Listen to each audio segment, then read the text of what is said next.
Okay, this is Unit 1 review, question number 4. We're going to go ahead and do a piecewise function. What I do is like to break this into two parts. So right here, I will make a table, xy, that goes with all the values that are less than or equal to 0. And then I will make a second table that goes with all the values that are greater than 0, xy. And basically, you'll notice that there's going to be two parts to this, aka pieces. There's going to be a piece that's left of this yellow line, okay, which will be values of x that are 0 or less than 0, okay? And then there'll be the blue portion, which will be right of this yellow line. So we don't really need the yellow line for our graph. And all I'm going to do is go ahead and fill in these tables.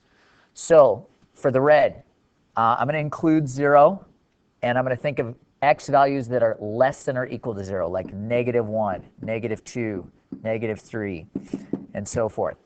Now, this is a pretty boring table because it's telling me mathematically whatever I plug in for x is equal to f of x, or aka y. So this would be 0, -1, -2, -3, and so forth. So if I were to graph this over here on my graph, I would do a closed circle at the origin, and I would have a linear equation that cuts right through the middle of my graph. And we'll go ahead and connect these dots like this, and I will put an arrow to the right. Okay? And that satisfies my constraint for all the values that are less than or equal to 0. Okay, all the values that are greater than 0. Now I am going to include 0 in here, but I would just have an open circle if they didn't connect.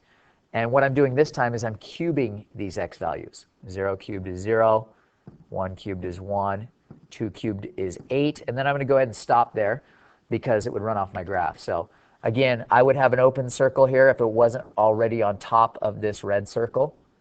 Okay, so we already have a closed one there, so we don't really need it.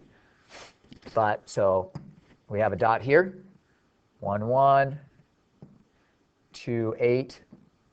And I'll connect these with my cubic graph that goes like this. And there's my two portions or pieces of the graph. Okay, all the red stuff to the left for x values that are 0 or less, and all the blue stuff to the right for the x values that are greater than 0.